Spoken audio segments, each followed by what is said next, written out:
Hello, welcome back, ladies and gentlemen, to the beginning of Episode 5, Part 1 of Kaz's Fighter Jet Roundtable Tournament.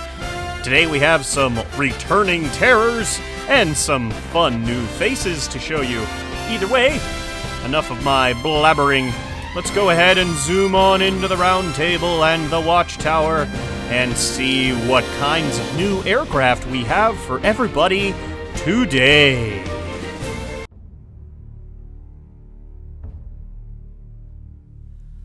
So on Team A, we have the ADF-204C Valkyrie, sent in by the Eye of Odin. Yet again, we see a very clear design lineage between this entry and his last entry.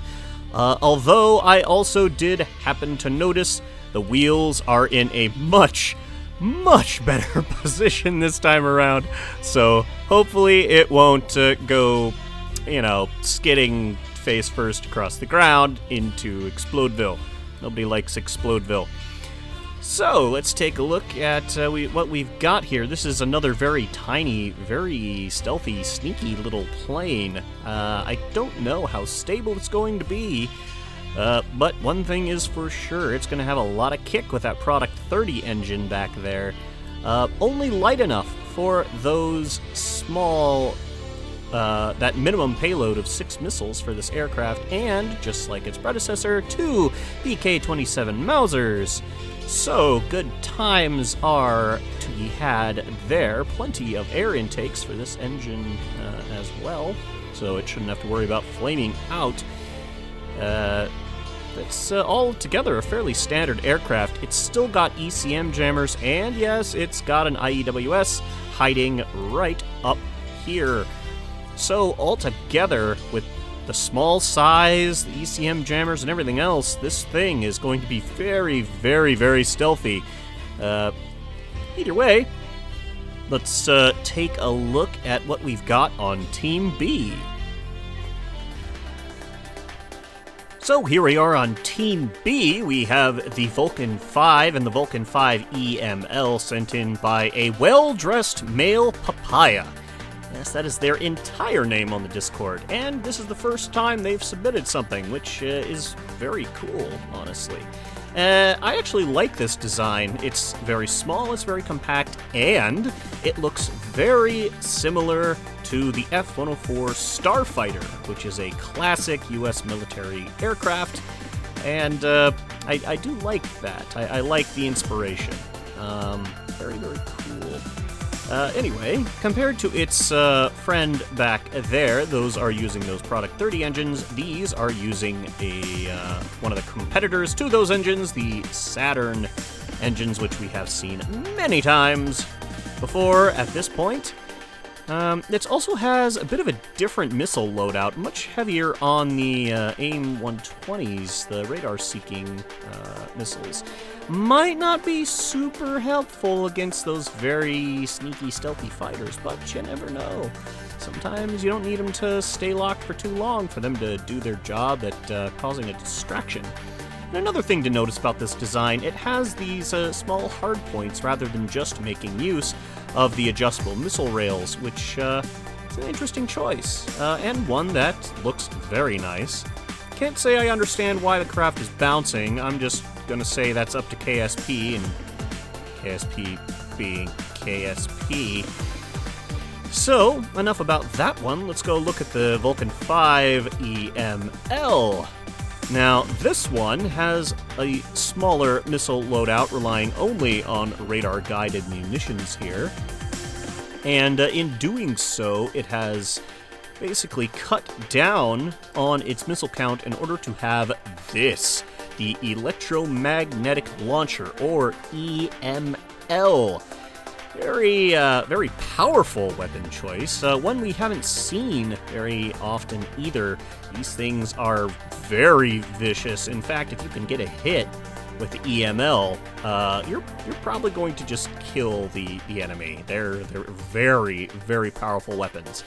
Of course, they do have an incredibly long reload time. It's almost like you're I mean, they're basically a railgun. They're designed as a railgun, but it's almost like having a tank cannon flying around strapped to the bottom of your aircraft, so very powerful. And because it decided to sack the missile total on the aircraft, it still has this tiny little hidden Vulcan here. Tiny little. So, yeah, so it's got a little bit of variety. That little Vulcan probably won't do too terribly much when compared to the EML, but you never know. It's sometimes nice to have options. So, since we've taken a look at both of our fighters, let's go ahead and get back to the Watchtower and Kaz Kernan and get these planes into the air for round 1. And we are back here in the Watchtower for round 1 between these two fighters. Let's get them into the air. And just for old time's sake, let's cross our fingers for the ADF 204C Valkyries. And they're off into the air without a hitch at all, which is always good to see.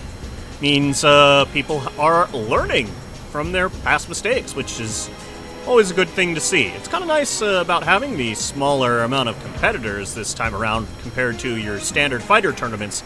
It means that we get several people developing friendly rivalries and other such things, learning how to do different things. Either way, looks like we have some AIM-120s being launched by the Vulcan 5s first off. Oh, and we have the EML going off too, trying to get some long-range kills on those Valkyries. Oh, no, that's not good. Looks like we might have had some friendly fire, perhaps, from the Vulcan team. The EML craft just seems to have been obliterated by what, I don't know, but let's go ahead and zoom in on the solo craft here, see how it behaves. It's just trying to go to town with that single Vulcan. Not going to do a ton of damage. And a missile streaking in to obliterate Vulcan 5. Valkyrie, winner of round 1. And after a very fast victory for the Valkyrie in round 1, we are here for round 2. Let's get these aircraft into the air. Honestly, it's a little sad to see the EML didn't get to do that much more. I really wonder what the situation was there. I can't say I know. Perhaps it launched a missile and it blew itself up, or something else. Those sorts of things do occasionally happen. It's unfortunate when it does. But if there was a missile from the Valkyries that did in the Vulcans, I don't honestly know. I didn't see one, so we'll try and keep a close eye on the Vulcans here as the competition starts. Let's see how things go. So, their competition's starting, and just like that, once more they're firing those AIM-120s, launched, I'm assuming, at the Valkyries, even though that's interesting enough. Vulcans are now moving on in. EML trying to get shots on the enemy Valkyries. No such luck, though. Those AIM-120s are not the most accurate things at this kind of range. But that being said, that Valkyrie is getting chased by them. EML firing, trying to get a hit. AIM-120s! Alright, we're in the thick of things. Let's go ahead and watch a Valkyrie this time.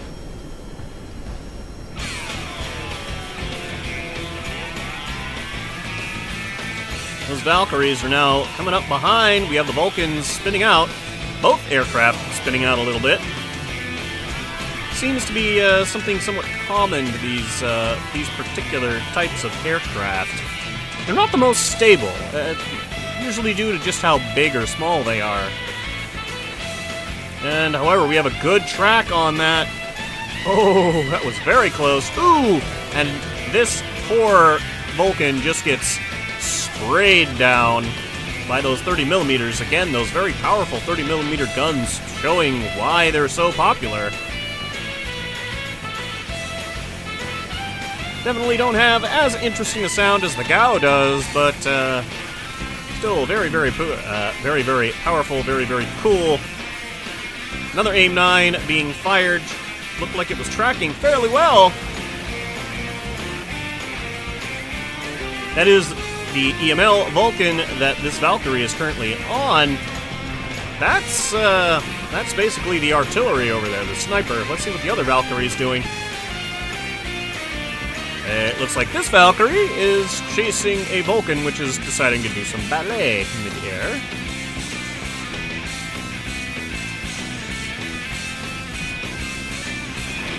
Another AIM-120 being launched. And we have a missile straight up the tailpipe of the EML Vulcan. Not sure if that was an AIM-9 or an AIM-120. I didn't get to see in time. Either way, this is officially a 2v1. And there we are.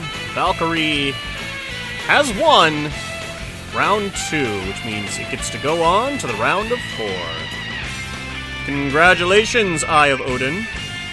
Perhaps you foresaw that victory, hmm? Either way, let's see who's up next. And we're back once again for the beginning of the second set of fights for today. We have the Broadsword Type 1D sent in by TA Echo and the AC Liberator F05 ART sent in by none other than Maximus Light. Let's go ahead and get down and take a look at these aircraft.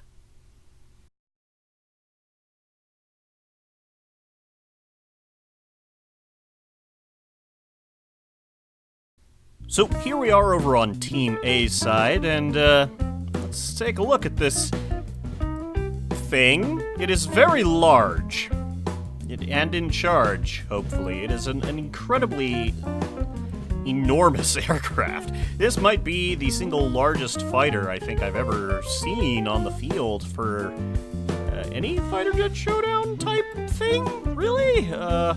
It is using a cockpit that is never used, really. The NMB Super Sylph cockpit. Based off of the anime Yukikaze, actually.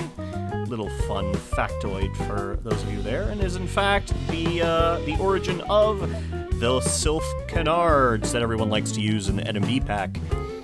So let's take a look at this mega monstrosity. We have arrow missiles for the long-range effects, and we have standard AIM-9 Sidewinders. And to top it all off, we have, of course, the Mauser 30mm and a happy little drone just sitting on the top, chilling, having fun, also loaded with a single Mauser. So we have basically both of these aircraft are going to have drones. So we're going to have an even fight of 4 versus 4. We'll get to see which parent plane is better and which drone is better. That said, though, here's another thing I'm not really sure about, actually, are these BD armor panels. They're incredibly heavy. Well, they're not that heavy. They are heavy, but they don't offer any kind of aerodynamic benefits. All they do, they're actually designed for use with tanks.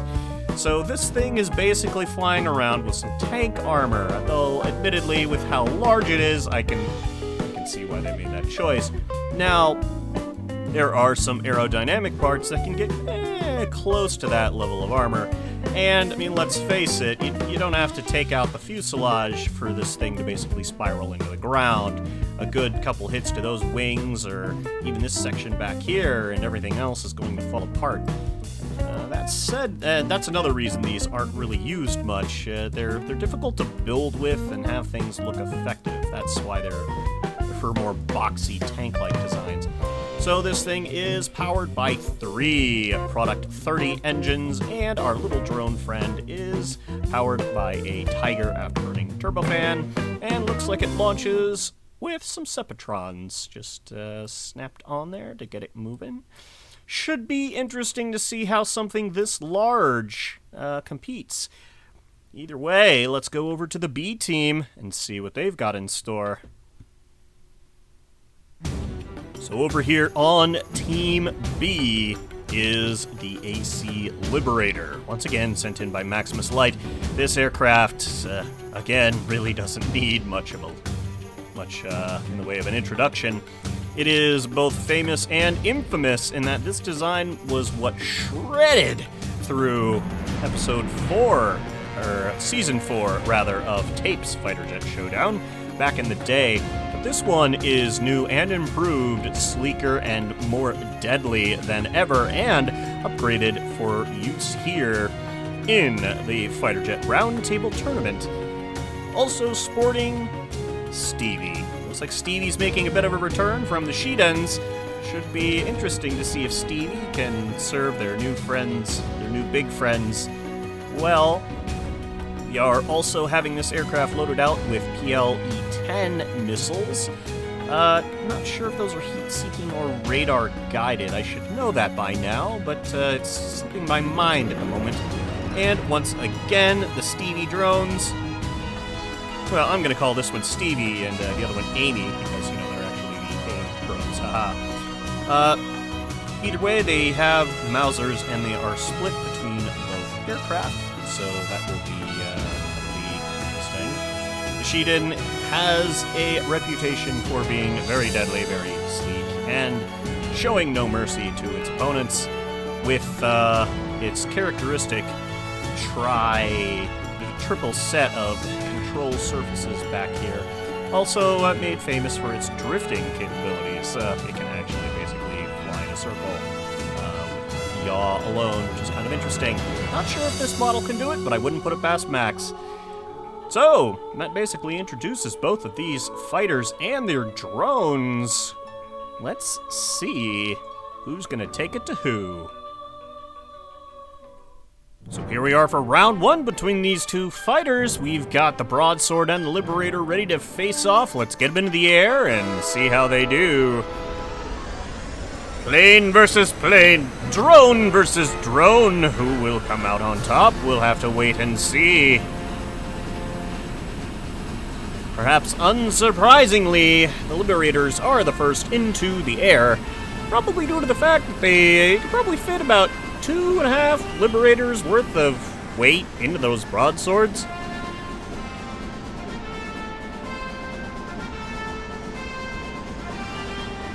Definitely a very large aircraft. Yeah, this is after a restart of the game, mostly because I saw some weird stuff going on with the drone aircraft.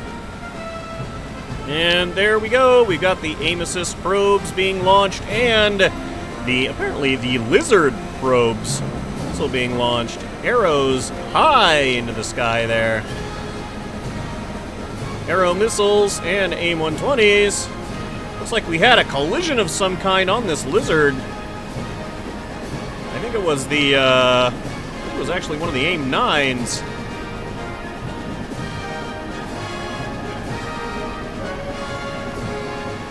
And we have the aim assist probes. Uh-oh, speaking of which, we just lost an aim assist probe.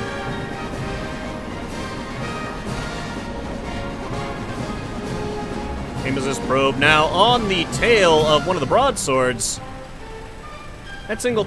Oh, and a missile zips in and obliterates one of the broadswords. Those are very large targets. Are the Liberators faring? Themselves, they seem to be doing quite well. Uh-oh! Looks like that broadsword finally hit it. Now, both of these craft have half of their guns effectively on the probes, and just like I was saying, just because those bits are armored doesn't necessarily mean that it's going to help it all that much. Those wings are very big, very out there, and very weak targets. And sure enough, this broadsword has definitely seen better days. Interesting looking cockpit, about all that's left of this aircraft as it comes down. There are still these tiny little probes zipping around here. We're gonna call this one Kevin. Oh no! Oh dear, that's not good. Looks like Kevin lost his engine. And all we have is the probe. And it's slowly heading for the ground. It seems like it has a lot of electric charge, so not much is gonna happen there. Either way, we have, looks like, I'm not sure which one this is, but I'm gonna say that Stevie and or Amy manages to hold on longer than Kevin and Stacy, we'll call them.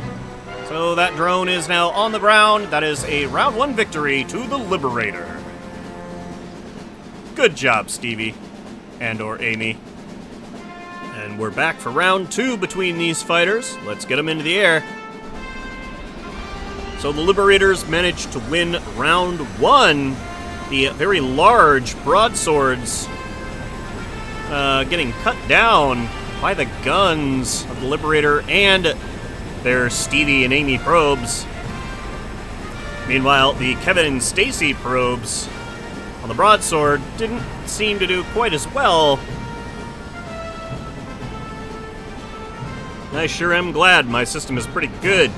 Otherwise, we might run into some issues with the frame rate and everything else. Luckily, though, we have those part caps to try and keep everything within reasonable limits. Broadswords actually showing why larger aircraft are not more common in the tournament and such like this. They're fairly difficult to use effectively just due to their size. They don't maneuver quite as well as lighter fighters, and the larger you are, I mean, it's easier to hit. So we have the arrows and an AIM-9X now coming in. We have guns firing, the drones trying to take each other out, and a broadsword looks like taken out by, I believe that was an AIM-9X. Hard to tell with this many things flying around the screen. Just for shits and giggles, let's go ahead and look at this broadsword, see what it's up to here. It is climbing, being fired on by one of the aim assist probes. And Lizard shooting at one of the... Uh-oh, we have some Liberator debris back there. Aim assist probe putting in some work back here, definitely. One of the Lizard probes has been taken out. That 30mm gun stripping off bits and pieces. Luckily, it looks like those outer... Oh, and we just had a missile zip in. And that's a broadsword down. Well, the parent craft have definitely seen better days, that's for sure. Let's see how the Lizard is doing back here. Still flying around, searching for targets. Look like it's actually locked on to one of the Liberators. That Liberator does still appear to have its engines and is maneuvering.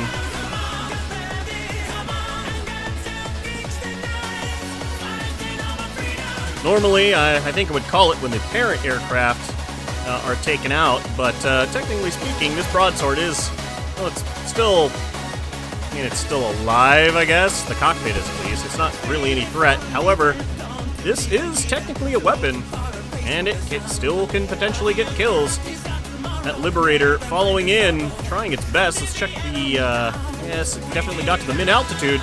Here we can see why the Liberators are so vicious. They're very, very strong turn fighters and can maneuver. I mean, you can see this. They're maneuvering just about as hard as a craft that's easily a quarter of its size.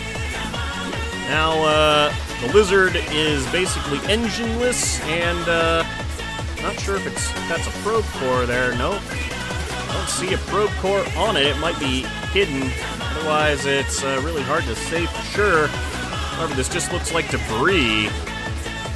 Very small debris, but debris nonetheless. There is an AI pilot flight computer. However, guard mode still says is on, but doesn't seem to be getting any kind of a signal. No movement, no nothing. I'm just going to basically have to qualify it as dead debris. Amy and or Stevie flying around there trying to assert their authority. And if there was any doubt, a beautiful flyby by the Liberator and a very close pullout near the ground there. Jeez. So, this Liberator, however, has also seen some better days, and yet, due to those very strong control surfaces in the rear, is still flying fairly well. Definitely one of the benefits of the Liberator's redundancy back there. This one also looking like it's taken some damage, but not nearly as much as its partner. Either way, that settles it, ladies and gentlemen. The Liberator is the winner of this, and as a result, we'll be going on to the round of 4. Tune in next time for episode 5, part 2, when we check out the second half of the round of 8, and we figure out who will be going on to the semifinals. In any case, I've been Kaz. I hope you all have a wonderful day.